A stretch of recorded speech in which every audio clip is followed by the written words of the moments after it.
Hi, welcome to another edition of Sci-Fi Journal for, I think it's May or June, 1998. Well, May and June. We'll do 2 months. What the heck. My name is Mark Morriso. Thanks for watching. Also hosting this month are Manny DaCosta. Hello. Wave hi, Manny, and Donna Drapo. Hi. Okay, we got a lot of stuff. Remember last show, we had so much stuff. We couldn't get to all of it. Well, we're going to kind of finish up and do a bunch of other things. Sci-Fi Journal, the sequel. Well. Sci-Fi Journal Part 2, exactly. Why not? Everybody else does it. Yeah, why not everybody else? Let's go right into movies, and we want to talk a little bit about the guy you just heard as the show was being introduced, and that is Mr. Godzilla himself. Yeah. And get some ideas on if we liked or didn't like the movie. Okay, Matey, why don't you start? Well, I have to say it was a good movie. The only problem is I wouldn't say it was a good Godzilla movie. If anybody's seen it, you probably saw elements of Jurassic Park, Aliens, and they couldn't blow up the Empire State Building since they already did that on Independence Day. Right. So they blew up another monument in New York City. Was it the Chrysler Building or something? Actually, I think they blew up the Flatiron Building and Madison Square Garden. Okay. Which I'm sure is going to make a lot of Rangers fans happy out there. Yeah, that's true. Yeah. It looked good. The special effects were very good. And from segments I've seen with the director and writer, they had fun making it, but it's not Godzilla. The problem is the creature had no personality. That was my one, if you want to call it a problem. Mm. It was fun watching it, but like I said, not a good Godzilla movie. Yeah. What do you think, Donna? I tend to agree pretty much with what he said. It was a lot of fun, though. I did enjoy it. It's 2.5 hours long, but I didn't realize it until way after the fact. It was just, constant action, at least for the most of it. Right. And it was a lot of fun. Roland Emmerich doesn't do deep, intelligent movies. Was somebody earlier said it was popcorn. And I like popcorn movies. I liked ID4. I like this. So I wasn't disappointed, and I'm looking forward to seeing it again later on today. If you don't get too serious or if you're not too concerned with plot development or character development and so forth, you should like the movie. I like the little references to the other movies. There are references to Star Wars. Like that first chase scene with the 4 helicopters going after him. There were like a red 5. New York is and all perfect that for a stuff. trench battle. Yeah, it was perfect. It was great. And I liked the way he moved between. He was snaking between the buildings and so forth.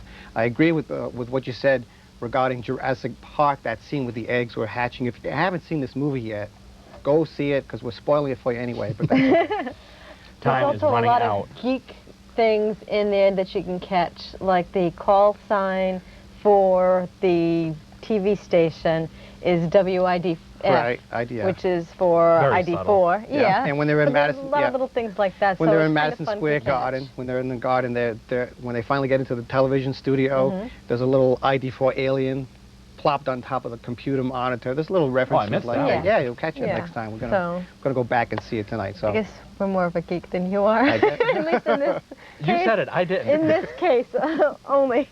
Geek alert, geek alert. We should have signs, pointed But caps I or did, something. whenever I mention that WIDF thing, I do say geek alert. Yeah. Well, it was a lot of fun. I enjoyed it. It Yeah. was a fun movie. I liked Godzilla's design. I liked the way he looked. I thought they did a real good job with that. See, now that's where I saw the references towards Jurassic Park and Aliens. He looks like a combination. I like the monster thighs, the old Godzilla. Oh, Godzilla This found one a giant looks thigh too- master. Yeah, right. Exactly. But this one, he's a thinner, I don't know, more raptorish. It was okay, but And one thing I I missed is thought it that suffered. he didn't breathe radiation. That to me is Godzilla. He's blowing up things with his breath. He Right. did have a, They call it blast. fire breath. It Yeah. ignites like flammable things like gas Yes. and whatnot. So at But least it had something. They were saying it was going to be water spewing out of his mouth, like, giant spit wash or something. Maybe it was that blows up wouldn't on have been contact fun. with cars. Maybe it's a result of all those tacos that he's been eating in the Yo quiero commercials. That's Godzilla. Oh, why, yeah. that's why he's got that nasty breath, Yeah, well, that poor little thing ordered all those tacos for him. Yeah. And Save one it on to the gordita. If you look through the movie, the Chihuahua is on his tail the entire time. Yeah. Speaking of which, this is the cup holder from Taco Bell, and we have the cups as well. So they're Does this count as product placement? I guess so, but we don't get any money for it. collectibles.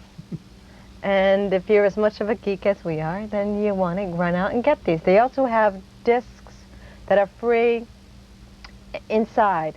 Not inside this stuff, but on the counter there for our Godzilla game that you can jump online and do. But then I think once you get online, you've got to like pay so much money a month to play. Oh, really? Which is That's really... where the profits are coming from. They give you the free CD. You think, oh, cool, I got something here. And there might be a couple of things that you can use, but the old AOL 5-hour you get visit nothing thing. for free. All right, we have a very short clip that we lifted off of Access Hollywood earlier this week. They had like a little clip about the background scenes from Godzilla, and anytime they're ready in the studio, if you want to roll that clip so the viewers can see that, we'd be appreciated. And Leapin' Lizards got the top spot, earning an estimated $18 million, bringing their grand total to $99.3 million in just 13 days. Well, Godzilla may be disappointing some of the critics, but not moviegoers there, according to Giselle's information. What everybody wants to know is how'd they do that? How'd they make that big Godzilla? It's the subject of tonight's Inside Story. When Godzilla's powerful footsteps hit the Big Apple, nothing stands still. But how do you get scores of cars to jump on cue? It's the special effects of hydraulically rigged cars and a lot of imagination to fuel the momentum of this scene. We always pretend that we see Godzilla in the frame, and we'll drop a lot of debris. We'll add a lot more later. For Oscar-winning effects specialist Volker Engel and his team of artists, it's all about making Godzilla movie magic. Around 90% of the creature that you see in the movie was done in the computer. What you're seeing here is actually the very first design. Patrick Tatopoulos is the mastermind who created the new Godzilla, a very different monster from the big guy we all know. I decided to just completely forget about the old character and just try to take a new, fresh direction. And it's not all about computers. Special effects teams also built animatronic Godzillas with facial and body movements powered by remote controls. So when the 400-foot menace to society takes a chunk out of a truck and the driver, it looks authentic. This is really this. By animating this 90s creature, creators faced the challenge of making the new shapely and slick Godzilla stand out. We really had to come up with the newest, best technologies for realizing the creature. This combination of animatronics and computers is a far cry from the original, although still very popular Godzilla movies produced over the last 44 years in Japan. It took them almost a year to make the animatronic Godzilla. You can see the results for yourself by going to Godzilla. It's in so many places, it could be at your local gas station, for all we know. Giselle? What? I hope not. All right, thank you, Pat. All right, we're back. That was just a little clip from Access Hollywood and give you some behind-the-scenes look at Godzilla. I didn't know that besides computer graphics, they used animatronics to make the movie. I didn't know that, but... That's just hoping to set up for the Disney ride later. That's right, yeah. The Godzilla. To replace all the Batman roller coasters across the country. That's right. Oh, that'd be fun. It would be kind of neat, I wouldn't would it? like that. It'd be kind of like Confrontation in the Universal Studios. Oh, yeah, right. Yeah, I've been to that cool. before, and his breath actually smells like bananas. if you Yeah, know they that, feed him a right? lot of They do. banana peels, so They when do. he goes by and he roars in your face, you get that hot banana breath. Okay, Manny, what did you want to mention about the movie marathons for Yeah, it's Godzilla? like, one thing I did like about the movie coming out is the fact that every channel and its brother seemed to have a marathon going on. TNT ran it with their Monster Vision series. WPIX out of New York had almost every monster movie that came out from Japan up to like 1970. And the Sci-Fi channel also had a pretty good marathon going on that weekend. And they even showed some of the movies Letterbox, which you'd never see. Oh, I love Letterbox. Yeah, it's like they actually had a digitally remastered version of Destroy All Monsters. Wow. And that was good to see, where you have Godzilla's real son, Minya, showing up with the electric smoke it's ring. not as real. It's a dream, like an imaginary friend for the little boy, isn't it? No, he's actually there. He was in 2 other movies besides that. Was he? Well, Okay. either that or Godzuki, so take your pick. Yeah, okay. Okay, you're more familiar with that than I am. Yeah. Let's talk about some other TV shows, some upcoming television shows. For instance, anyone Want to talk about Sliders? Sliders premieres back on the Sci-Fi channel. I am looking forward to that. Good. They've been showing their classic episodes Yep. on Mondays leading up to this. And Monday, they've got the cliffhanger from last season, Right. the last episode on Fox, and then they're going to have a 2-part premiere episode on Sci-Fi channel. It looks good. Plus, Jerry O'Connell's going to be hosting a retrospective episode, how it got to be where it is now. And there's also a making of Sliders That'll be half-hour thing. in and of that. That's showing Now, up they're now. going to have any changes in personnel for the new episode? Yeah, in fact, Jerry O'Connell's brother, real-life brother, whose name I don't remember at the moment, is going to be part of the crew. Has he been on the show before? I don't think so. No, but he's going to be showing up as a regular. Because right now they're down to 3. Right now they're down to 3, but the young lady who plays the character, Wade, she's leaving the show. Oh, that's too bad. I She's like leaving her. the show, so the other woman will be there. Carrie Worra. Carrie Okay. Worra. Yeah, everybody remembers Carrie Worra. Well, no, All I guys remember Carrie I Worra. prefer Wade, which just goes to back Which goes up to your show, yeah. opinion. The problem they had at some point early in the last season on Fox was the fact that Quinn and Carrie Worra's character were physically identical. The only difference is the new character had more military knowledge. Right. But physically they were almost identical. So. Yeah. And who else is staying? You said there were 3, wasn't it? Rembrandt. Rembrandt. Okay, good. He's staying I in like the show. Rembrandt. I like his character. Yeah, he's he's good. probably one of the better characters on And the show. they've hinted every now and then online that John Rhys Davies might return to reprise his role as Arturo, like from another world they go to. Yeah, he could I do would that. like that. Because I think it misses a lot without him there. The group dynamics are off without Yes. him there. He's been playing the character Leonardo da Vinci on Voyager for a few episodes. And that's his cross to bear, isn't it? Yeah, but he's done a real good job with that. He's done that. All right, Invasion America is a new animated series that's coming out on UPN. Oh, it is UPN, okay. Yep, it premieres the first week in June. Anyone have any... Invasion America? Invasion I think that's America. WB. Is it Isn't WB? it? I thought It might be. it was I'm the not sure. WB. But whatever, it's going to be... You know what they say, check TV Check listings. your local listings. Yeah, I'm probably Yeah. wrong on that one. I went online and did It is a little- WB. Yes, thank Okay. you. I just checked, okay. Okay. I went online and got a little information on there. Let's see, the main character for the show is a 17-year-old boy named David Carter, who thinks he's just kind of an average run-of-the-mill kid until he finds out that his father's an alien. And I guess his father was an ambassador from another planet, and he came to Earth along with a bunch of other people. When he found out that his uncle was planning to take over Earth, and I guess there were a few other people that were planning to do this, and they tried to assassinate Kale, which is the father, and somehow he manages to overcome these bad guys and save Earth. But I guess he had to leave home because in charge or watching over David is now the sheriff, who really is a Tyrusian, which is the planet that they came from, watching over him. So the You got all sheriff- that, the Manny? sheriff there. It Always looks good to have a really sheriff good. in your pocket. Yeah, exactly. Very. There were a few named people that are doing the voices for it. Lorenzo Lamas, Leonard Nimoy, Robert Urich, Christy McNichol, and a few others that sounded vaguely familiar, but I Okay. wasn't totally sure of. But these little clips that I've been seeing look really cool. Yeah, they say the animation is excellent, but the plot line is a little thin. Well, the plot line, Yeah. if you just listen to what she said, sounds like The Powers of Matthew Starr. Yeah, that's what I was without thinking. Louis Gossett Jr. That's what I was Yeah. thinking too when I first heard it. All Well, right. it's created by Spielberg, so I don't know. I So would does that think mean it it's would going be to have good. a giant Steven Spielberg Presents over the title? Maybe it'll have little Animaniacs running through it. Yeah, you know? that's true. Yeah, Yakko and all With those guys will show was up. it the guard? I would the pay guard, to see that. The Yeah, I guard would. chasing them. They're running in a back alley behind the main action. If you want more information about Invasion America, they do have a website. It might be easy to do a search for that, but it's the URL is home.att.net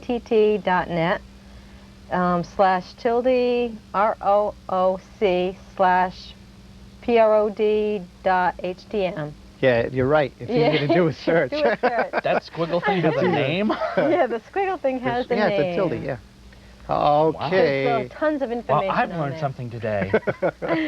Paradox is a new show that's coming up. It's a new series that's going to be on the Sci-Fi channel. It's premiering sometime in July, and I don't know a whole lot about it other than the ads that I've seen for it. It looks like, of course, it's set in the future. It's supposed to be a process where a person can become genetically enhanced, like you can make yourself more physically beautiful and so forth, but there's a price to pay for it. So it sounds like a little like a futuristic Frankenstein type movie. We're going to look more into that, and when we get more Sounds information on it, we'll get it They for you turn next into show. The Stepford promos Wives. look good, but they Yeah. haven't said anything yet, but it looks I good. hate that movie. Yeah, so did I. MTV has a new series out called Super Adventure Team, which premieres July 22nd at 10 p.m. Think Star Trek on strings. It's supposed to be marionettes on a Like spaceship in the Thunderbird. future that's supposed to save the Earth, but their personal problems get in the way. It's like, oh no. So it's really like Star Trek, but you can see the strings this time. Exactly.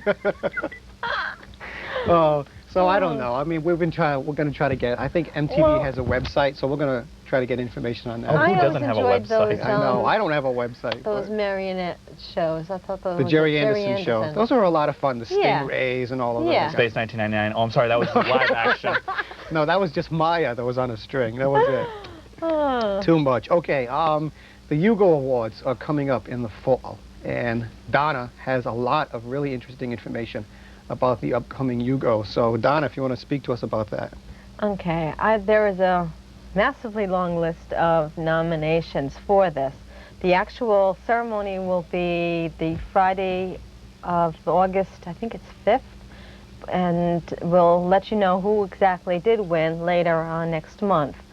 But of who's nominated for Best Novel, we've got Forever Peace by Joe Haldeman, who is a great writer. I really enjoy him, and I've met him at Boscone.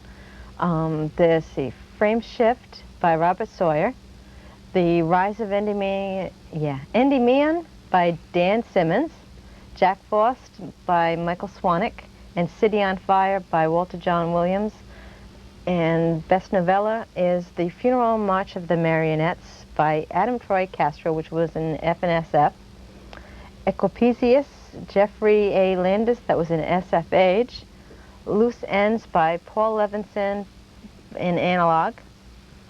Marrow by Robert Reed, SF Age. And Where Angels Fear to Tread by Alan Steele. That was in Asimov's. The Funeral March of the Marionettes was a really interesting piece. It was a bunch of aliens that looked like bowling balls on legs, pretty much. It was just kind of strange, but it was really neat. It was, I guess they did this massive dance in a valley, and it's their final dance, their death throes like. It was really interesting, and some female gets stuck trying to save somebody down there. It was well done. Gee, I wonder which one I voted for. Yeah. Let's see. Is that the only one you read, or did you read all of them? I read Marrow and Where Angels Trade a Fed, and I Okay. think I voted for those as well. I do like Paul Levinson's writings, though, also, so I don't think I read that story, though. And let's see, we also have Best Novelette, but we've got time constraints here, so let me skip down to Short Story. And then there's Balula Patchy by Andy Duncan, Standing Room Only by Karen Joy Fowler, Itsy Bitsy Spider by James Patrick Kelly, The 43 Antarian Dynasties by Mike Resnick, The Hand You're Dealt by Robert J. Sawyer, and No Planets Strike by Gene Wolfe. Mike Resnick, somewhere along the lines I'm going to have to do a little piece on Mike because he's a character in himself. He's very active online in a few of the different places. I know he's on CompuServe a lot, and I've been promised if he wins the Hugo, I get to touch it. So I'm looking forward to it. Touching the Hugo. Yeah. Touching the Someday Hugo. maybe I will get Don't go there, Manny. Don't go there. Don't go there. Don't go there. What's it shaped like? It's a rocket It's a rocket ship. It's a rocket yes. ship. Yes, don't go there. Someday maybe I'll have my own writing Hugo. But until then, let's see, best related book. There's Space Travel by Ben Bova with Anthony R. Lewis. He does a series of books about if you're if you're a writer and you want help with space travel dynamics, or he's also got time travel, creating different segments within your writing, this series is really well done, and it's a lot of help. The Time Life How to Write Science Fiction Library. Something like that. All 36 volumes. There's the Encyclopedia of Fantasy by John Clute and John Grant. And he did the Encyclopedia of SF, and now it's the Fantasy. And those were well thought of and well received. Infinite Worlds by Vincent of Fate, which we had covered on a show earlier a couple months ago, is nominated. So, yeah, that's a really great book. And you heard it here first. Yes. Reflections and Refractions by Robert Silverberg. And Spectrum 4, The Best in Contemporary Fantastic Art, edited by Kathy Fenner, Arnie Fenner, and Jim Lahr. And Spectrum is a series of books they have every year where they just take like a bunch of the best art pictures from the various artists and they just compile it into a book. And those are really interesting too. I think Lars is in there, or he was in last year's.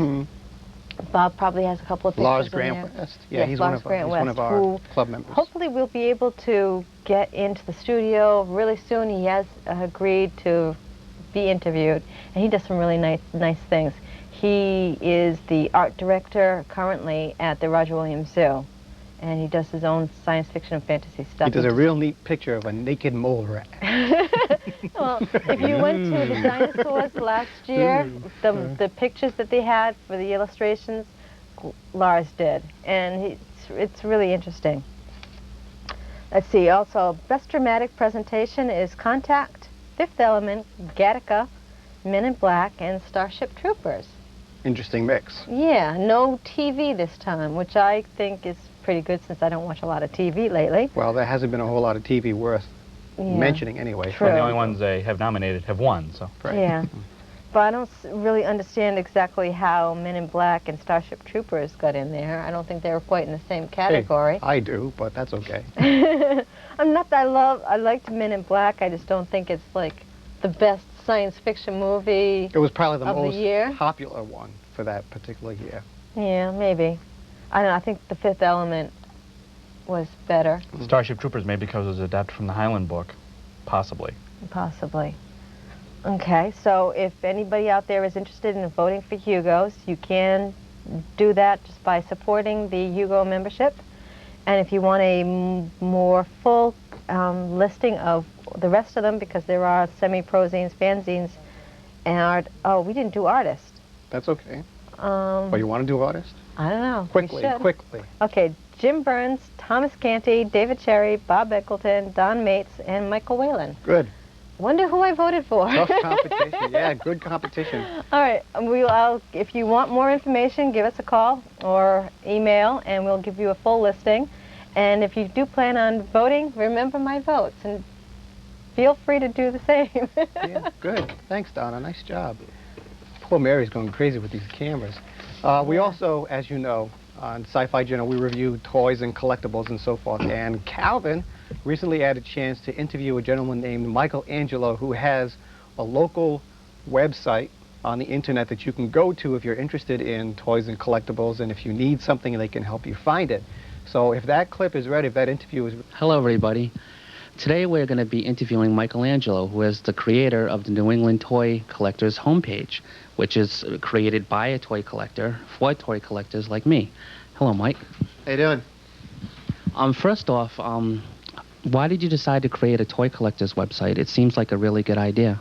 Well, primarily because I was tired of scalpers and dealers and hoarders and speculators who bought out all the toys, good stuff, new stuff, clearing the shelves of them immediately and then marking them up, you know, sometimes 2-3 times the retail price.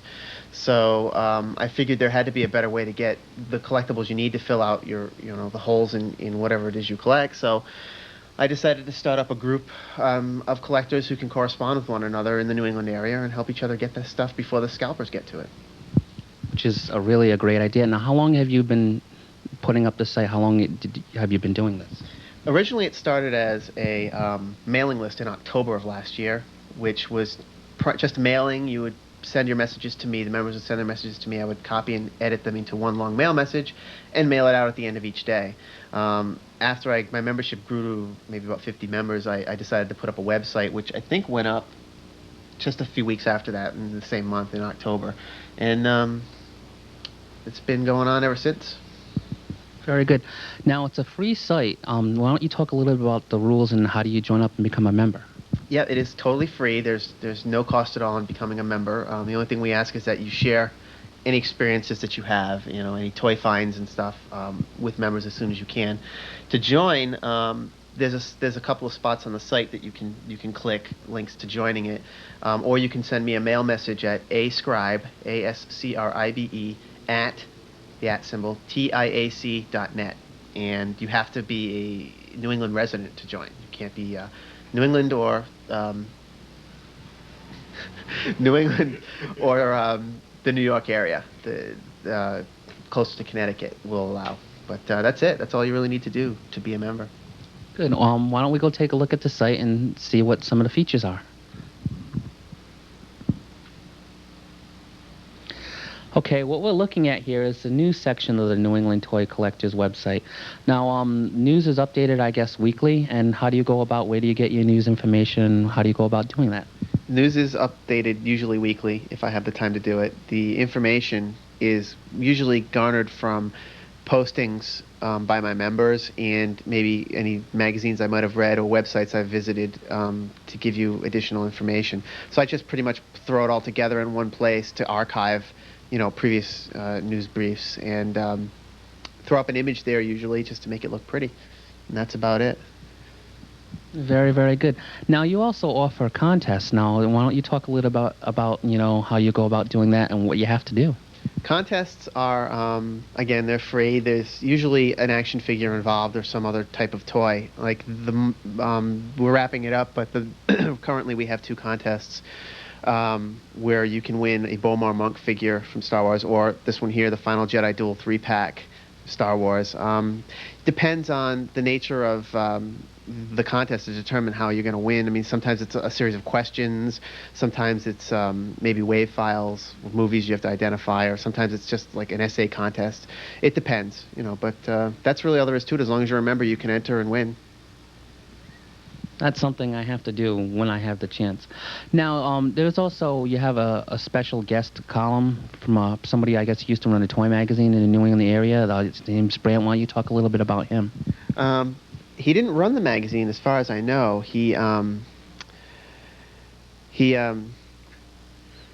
just used to write a column for it. It was called Brant's Rant. It was pretty hard-nosed, cutting-edge type of information, and unfortunately, the little magazine he wrote for called Toy Mania is no longer in existence.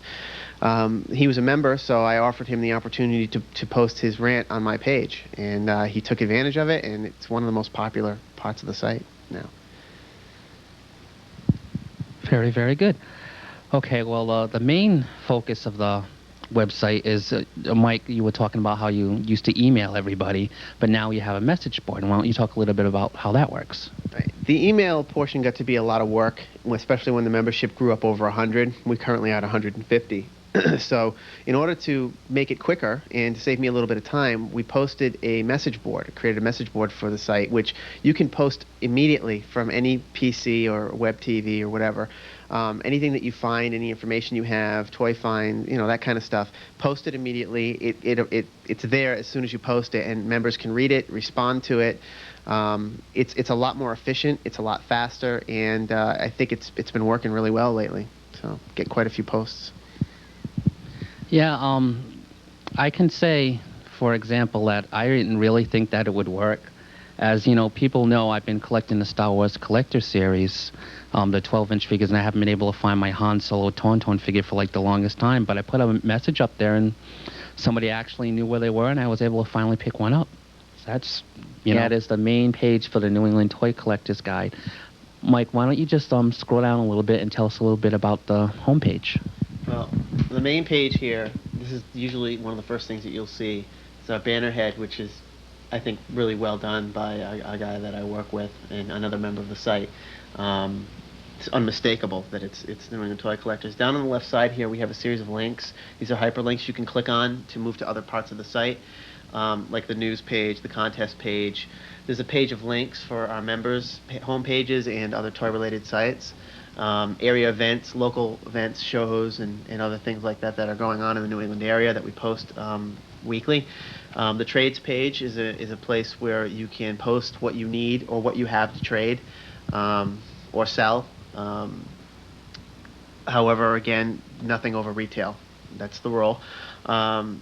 The profiles page, which shows us pictures of our members and a little bit about them, their favorite hobbies or toys that they collect and other things that they do. The join option, which lets you to click that and it sends a mail message to me for you to join up. And the next one down is the message boards, which is a link to the message board site which we saw earlier, and Brant's Rant, again, the column that we were looking at earlier. Also on the main page are a few other things like images of some of the most popular toys, like this is Tifa from the Final Fantasy VII Japanese series import. There's a little bit of background here about the site as well. Here is the upcoming Luke Skywalker and Wampa Beast Pack that's coming out probably within the next couple of weeks. And a picture here of Todd McFarlane's Manga Spawn, Manga Overkill, which is hopefully by the time this airs should be on the shelves. So I change those pictures periodically. This is information about the site, how we started it, and how to join and what the rules are. As we go down a little further here, we have a sponsor who doesn't give me any money. He gives me a free toy, which I give away on my contest page once a month.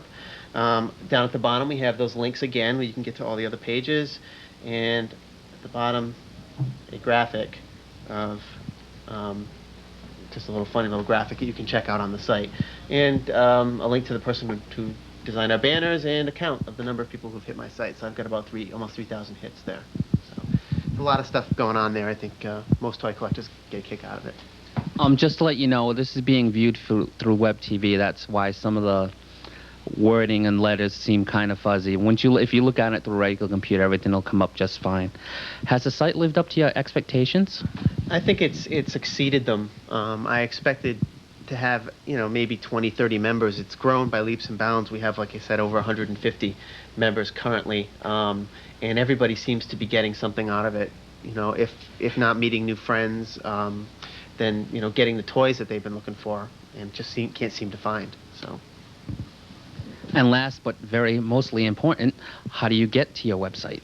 The URL is www.tiac, that's spelled TIAC.net/users/ASCRIBE/NETC. Or, as we're going to mention later on in the show, or if we haven't mentioned it already, you can link to the New England Toy Collectors homepage through our new website, Sci-Fi Journals. Mike, thank you very much for appearing on our show. Thanks for having me. Back to the studio. And thank you, Calvin, wherever in America you are. Call your family, they miss you. We'd just like to take a quick moment to mention that, before we go on with the rest of the show, that this month at DC Comics is Green Lantern Month, where they're promoting one of their premier titles. This is, of course, Green Lantern, if the camera would like to show it. Thank you.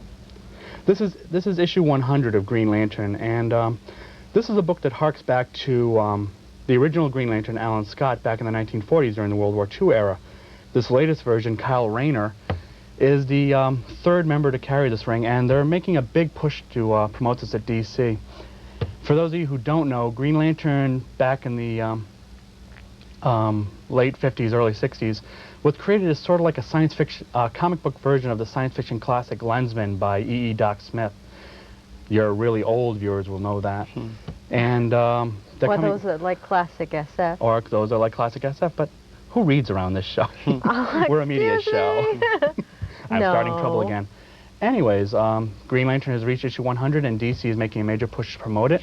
And they're bringing back the original Silver Age Green Lantern, Hal Jordan, who is still a favorite with a lot of fans who haven't quite warmed up to the newer version, Kyle Rayner, after 4 years. And they've gone so far as to even push to have the writer's head put on a pike and thrown through the streets of New York. I like Kyle Rayner, and I'm glad they're making this push. He's a good character. He's a creative use of the ring, which can create anything that his imagination comes up with as a weapon. Right. And I'm glad they're doing that. He's Yeah. also an artist in his spare time, which is in his real life career, which I Right. kind of like. Yep, and I like Green Lantern. I've always been a big fan of Green Lantern. I think one of the reasons why they're bringing back Hal Jordan is just because of the fans really To wanted appease the him. fans, Yeah, at they least wanted for a to see him short for time. while, which is it's a lot of fun. I like it. I think eventually they're going to go back to just Kyle as the only Green Lantern, but it's nice to see Hal hanging around for a while. And anyway. also later this month, they're going to come out with the Green Lantern Secret Files, which will answer a lot of the questions you might be asking if you're thinking, what the hell are they talking about? Right. So that'll be good. In fact, that first issue is already out in the book stands. Oh, that If came you out. want That like already came out. right, Okay. it's already out. If you want background information on past Green Lanterns, there's a Green Lantern Corps, and they're even going so far as to release a cold cast statue of Hal Jordan. Mhm. If you want to spend a couple of $100 for that, you can do that. Well, you can also spend a couple $100 on the Kyle gonna be statue a- and the Alan Scott statue, and they Yeah. all go together. Yeah, they do. They connect. The bases For connect. $600, you can have a collectible too. Right. You're going to be a real big fan. Which Donna is not. We can tell. Okay, let's do a I round. spend my money on books. That's true. You're Let's the one do- that reads the classic science fiction. That's right. Yeah. Let's All do a books. roundtable question before I get interrupted again. Here we go. Roundtable questions for this month. What's in the future for science fiction and television and movies? There seems to be a cycle. Like everything else, it goes in cycles, more popular and less popular. But what do you think is in the future for sci-fi in television and movies? Who wants to go first? Actually, since it was my idea, I think I'll go first. Okay. I think right now we're going to be, we've been really lucky as far as fans of science fiction to have so much science fiction on the past few years. Babylon 5 is going to be coming to a close later this year. DS9 is ending next season, and Xena and Hercules are ending in the year 2000. Also, Highlander ended its run last week with a very well put together two-part episode, which was sort of like Highlander's version of It's a Wonderful Life, how everyone was affected by Duncan in their life. I thought it was really well done, and having Roger Daltrey play the ghost of Christmas Past, as it were, was a nice touch also. I'm actually going to miss that show because it's one of the better action-adventure series on, or that was on. But the problem I have with that is, like with Babylon 5, they have a spin-off series coming out featuring, her name is Elizabeth Grayson, who plays Amanda.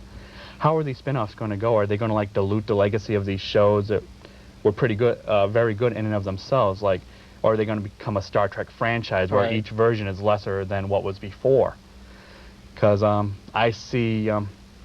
don't see a lot good coming out right now. The only things we've seen recently coming out are Invasion America, Sliders is coming back, which is good, and a new series which I've heard is being put out by Oliver Stone's Imagine company is Witchblade, based on the Top Cow comic book. And that's going to be sort of like an urban version of Xena, all the leather and twice the sharp pointy objects. Okay. Yeah. But we'll have to wait and see how that comes out. But I don't see a lot good coming out for science fiction as far as TV goes. But I'll hold judgment until Babylon Project and the new Highlander series come out. Okay. Yeah, I think the TV is going to get less also. I think they've got too much mediocre stuff, and it's just going to start falling by the wayside. On the other hand, in the movies, my belief is the movies are going to stop being more like the old 50s movies. We'll see a bit of a resurgence of that coming out. They've got the Godzilla and things like that, and these destruction movies are kind of a kickoff for that kind of a thing. And I always enjoyed those, the creature double feature type movies. So I wouldn't mind seeing more things like that. They were a lot of fun. I think Yeah. as far as television, we're going to have to rely a lot more on syndicated shows if we're going to catch any sci-fi on television. Or the big three networks are no longer investing in science fiction because it just doesn't make money for them. It's expensive They're and already harder to losing money syndicate. paying $1 million salaries to people on Seinfeld. So that's not going to happen, the big three. You're going to have to rely on syndicated shows that can bounce around to different TV stations for television. But as far as the movies, I see a lot of comic book heroes coming back in the movies. They're talking about making plans for Hulk and you've got that the James Cameron Spider-Man movie, which that has been Spider-Man legally in movie, the air that- for years. Yeah, that's been around forever. Somebody will finally get off their butt and do that movie. Fantastic Four was supposed to be Fantastic. done. They did one, but it was really, really, bad, so they want to do it over They again. kept it in the can. Yeah, and rightly Good so. Rightly so. So So I think they was planning on trying it again. I don't know if it's going to happen or not, I but don't know. They say that Chris Columbus wants to do a version of Fantastic Four, the guy that did the Home Alone movies. But I wouldn't put a lot of faith in that, judging by those movies. Right. yeah. Right. But at least we're gonna. I think the networks are probably going to avoid going back to television. They're going to avoid things like The Visitor or Homeboys in Space. Stupid shows. We're getting more laughter out of it now than the series did. Yeah, they did. It was really bad. So that, yeah, syndication for television, and as far as movies, a lot more comic book heroes, for good or for bad. Yeah. So we'll see what happens. Well, All right. I think a lot of people don't realize that they're comic book movies. I've been talking with people and they didn't realize that Blade was a Marvel book. Hmm. Things like that. And they so- didn't notice that little indicia on Men in Black based on the Marvel comic book, even though, Right. of course, Marvel Comics didn't publish Men in Black. Yeah. They just bought the company that did. Right. Yeah. And, of course, So- they the Nightman on, I think it's syndicated. It's syndicated. Again, based on the Marvel comic book, when, of course, they never published an issue themselves. Right. Of course, then we can go back to the old Disney's Three Musketeers argument, but we Oh. won't do We'll that. not get into that again. Here we go. All right, let's do some TV episode reviews. There's not a whole lot to go over because most of the shows have finished up and we covered them last month. The only one we can really talk about is Buffy, the Vampire Slayer, Yeah. which finally finished up.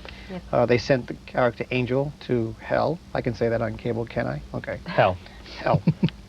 Well, it was kind of nice with like a romantic type thing. He finally got his soul back, and she had to send him back through that portal to save the universe and all this. It was kind of sweet. The ultimate sacrifice. Yeah, my wife was crying. But she liked it. It was pretty good. That makes it a long-distance relationship now. Yeah, and in the Hell end, of a commute. Buffy ended up leaving her town. I forget the name of it. Sunnydale. Sunnydale. Yeah. Thank you. She leaves Sunnydale. She just picks up, and you see her on a bus leaving town as the show finishes. So Yeah, one thing I've noticed about Buffy in previous episodes before that, I think we might have mentioned it last month, it seems like the city council and the principal of the school know that they're on a hellmouth. Yeah, they know what's Yes. going on. Okay, show the back cover of that comic. You got to do it. You got to Okay, do I'm doing it because Mark said so. it. Yeah, right. You've been drooling over I that don't thing promote since this we kind saw of it. stuff. Blair. Shameless. Okay, There we let's go, get it right yeah. there. There you go. Are Buffy they did a- promoting? Promoting milk of all things. Promoting milk. Yeah, where's your mustache? Yeah. Bizarre stuff. All right. Deep Space Nine. We spoke about that last month. The as we tape, it hasn't finished up yet. Because it will be in next couple weeks as we film this. So. The last episode will apparently write out the character of Jadzia, but the character of Dax may continue on. I guess being a trill, you can allow for that. Oh, that's interesting. Yeah, I never thought about that. So they All can right. regenerate her a la Doctor Who. So you think they're just going to put Dax in another? They Trill. might, because they can get around the fact that the actress doesn't want to be on the show another season. Mm. Does this mean that the marriage to Worf is going to be annulled? Yeah, I know. And I wrote that in a newsletter article I did too. You thought Worf was grumpy now. Wait till he loses his wife. Well, I guess Yikes. it depends on who the character is. I mean, if it's another female, it might not mind. If it's a male, he might mind. Or it might not be another. They might just kill the character off altogether. Yeah. The character might just leave the series and come back for guest appearances. Mm. It's an interesting concept. Who is married to Worf? Is it Dax Or is Jadzia. it Jadzia? If it's Dax, Like, it how does doesn't Cisco matter. feel about Worf being married to his old drinking buddy? Right. Yeah. Well, they did that in a previous episode. They had one of Dax's past loves came back to visit, and at the time she happened to be a woman. Yes. And it Those was swinging trills. Yeah, it was a controversial episode. It was It was well well done. done. It was well done. Yeah. It was pretty neat. Well, again, DS9 is the strongest of the Star Trek series. yeah, so. I know. And speaking of not so strong Star Trek series. Oh, we're talking about Voyager now, aren't we? Voyager finally finished up the series, and I was really looking forward to it. They were supposed to. The fact that it ended? Starfleet was supposed to give them a poke or something. Starfleet was supposed to finish up by giving them a ship that was going to send them back to the Alpha Quadrant, but in reality, it was all a ruse. It was an alien who had trying to get revenge on the Voyager crew because of the Borg. His whole race was wiped out by the Borg. That So he- species 8972. I Yeah, think so it he was. he creates this ship. In actuality, it's really not Starfleet. It's this guy who's trying to take him back into Borg space. Unlike all the other seasons of Voyager, this was not a cliffhanger. It just ended. They do get something like 300 light years closer to the Alpha Quadrant, and that's how it finishes up. And I was really disappointed. It was kind of a bummer, you know. Well, Scorpion, the last season's cliffhanger was actually a strong episode. So how do you top that? I mean, the cliffhanger that came after Best of Both Worlds on Next Generation was weaker in comparison. So maybe they just felt like start from scratch with the next season, which is going to be shorter. Apparently, they're going to have like only 24 rather than 27 episodes. Right. So in other words, they'll probably show 1 or 2 episodes, repeat those for the next 5 weeks, and then show another 1 or 2 episodes. They do that all the time. All right. Also, we should mention that Babylon 5 is showing new episodes again. The last 2 weeks have been episodes which show more of an action side for Lanier. He's gotten a lot more action in these episodes. Right. And they got rid of the telepath, so the acting has improved a lot. Exactly. I knew that would make you happy. Yeah. Okay. A lot. And we also mentioned that Lanier's finally got this really neat G.I. Joe scar. Thank you, Dawn. On his face, which is cool. All right, let's move along. But does he have a kung fu grip? That's the important I don't thing. know. We'll find out. Or lifelike. He doesn't have lifelike hair. Oh, so no, that doesn't it's work. the bone instead. Okay, Fox Network announced its upcoming lineups, and there's 2 new series that are coming out, and I'll read them to you. It says Peter Horton stars in the drama Brimstone, about a cop who'll get his chance to save the world even though he's dead. Yes, he'll spend his time each week tracking down evil souls that have escaped hell and are now threatening the land of the living. Sounds like Spawn to me. Actually, it sounds like a combination of Spawn and Forever Night. Yep, it does. And then there's another one coming that they're going to be bringing out. It's called Holly Weird. Wes Craven and John Cassidy creates the show about 3 teens who investigate unsolved Hollywood murders, and they've got some Generation Xers that are going to be starring in this particular show. God help us all. Well, no, it might be pretty good because Sean Cassidy created American Gothic, and that's not a bad series. That was an excellent series. It might be good. It lasted, what, 1 season? American Gothic? It was too... cerebral. Yeah. You had to pay attention. Very dark. And I guess it just wasn't commercial enough for the usual 3 major network type shows. But it was so well done, I really enjoyed it. Did they complete the storyline? Did they ever finish it off? Because I know it's showing on Sci-Fi Channel now. Not to my satisfaction. I don't think they did. Maybe they showed unaired episodes on Sci-Fi Channel and whatnot. Maybe. I haven't been able to keep up on that. I don't... As far as I recall, they didn't finish it. But I haven't been watching it consistently on the Sci-Fi Channel to know if they filled in anything. Now, what I liked about that show was Gary Cole was playing the bad guy in that show, which is casting against type from what he's done in the past. Yeah. And the young boy, Caleb, was a very good actor as well. I liked him. Yeah, it was a good show. So maybe, going back to the original subject, maybe Hollywood will be a good show. It's just a matter of how they pull it off. We'll have to wait and see. Yeah. Okay.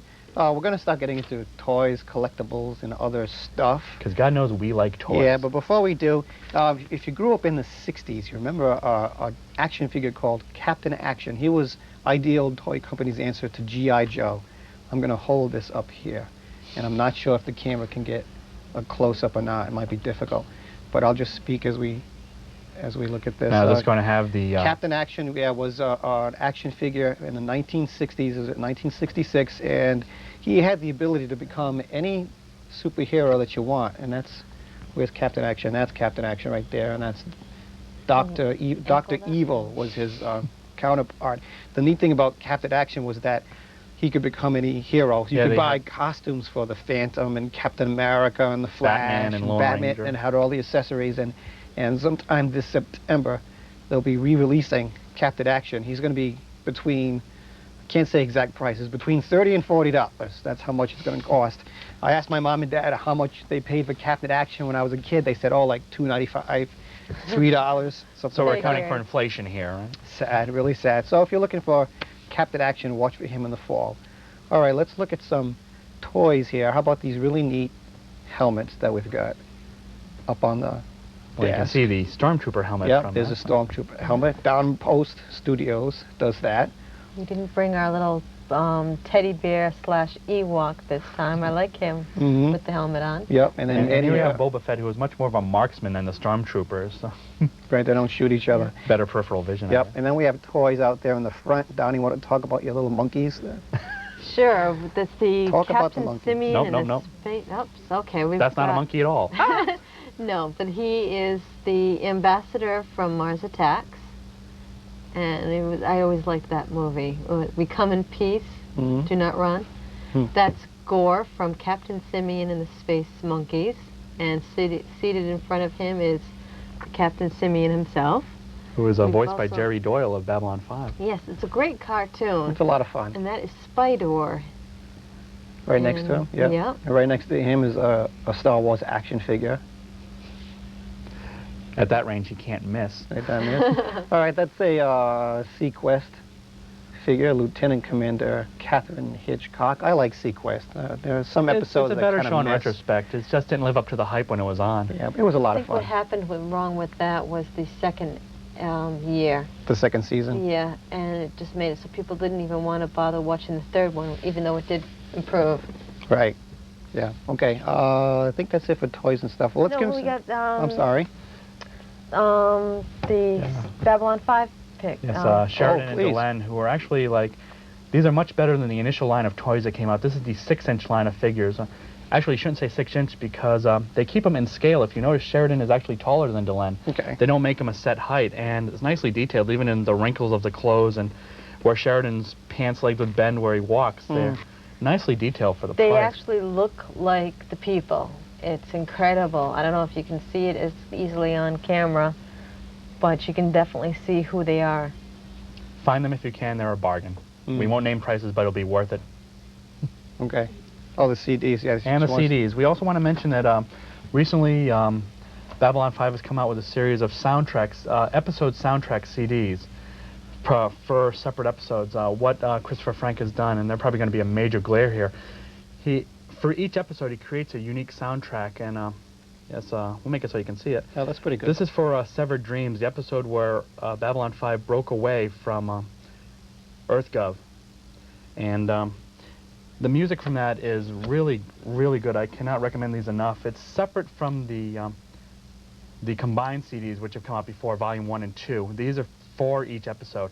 And this one we have here is a Walkabout, where Dr. Franklin went down below to find himself. The interesting thing about this is the vocal tracks they have on by the woman he met on there. I think her name was Kajia. She sang 2 songs titled All of Me and Goodbye, and instead of having little snippets of songs, they have complete songs for them. And I think they're very well done. I think it's worth it. They're cheaper than regular CDs, and for each there are 5 now from Series 1 and 5 more from Series 2 of the CDs. They're worth it. They're well worth the money you pay for them. I cannot recommend them enough. I enjoy them. Good, good. All right, now, how do you get in touch with us? If you're interested in becoming a member of the Rhode Island Science Fiction Club, you can snail mail us at Rhode Island Science Fiction Club, Post Office Box 9517, Warwick, Rhode Island. The zip is 02889. Or you can email us. You see the address on the bottom of the logo, which is sci-fi journal at CompuServe.com. And as we speak, we are working on a website which is under construction. The URL, what do they call that? The urinal address, the URL address for that will be flashed on the screen either soon or sometime during the credits. If you're at least 18 years of age, you're more than welcome to join. We do lots of really neat stuff. We have lots of fun. Tonight we'll be seeing Godzilla, Tonight so we'll be join seeing us. Godzilla, yeah, we go bowling, we do a bunch of other stuff, and so There forth. were a lot of characters in the group, so I don't know what you're talking And about. that's a good mix. Yeah, there's a we good have mix. a lot of laughs. There's a good mix of singles, married couples, and so forth. So we do a monthly newsletter. We do graffiti, which I'll show you the latest issue of, which is right over here. That's all fan produced. We have an ongoing story. Oh, there's the website address. Thank you very much. I'm crooked. There's graffiti with artwork by our own Mike Velarde, who, by the way, has just gotten some work from Wizards of the Coast. So if we're lucky, he'll be doing some cards from Magic, which is pretty neat. Congratulations, Yeah. Mike. Good work, Mike. Dawn, is that about it? I think we're pretty much finished up. All right. Okay, thanks for watching. We'll see you sometime next month. And don't forget to write to us, and we'll be in touch. Say goodbye, everybody. Goodbye, everybody.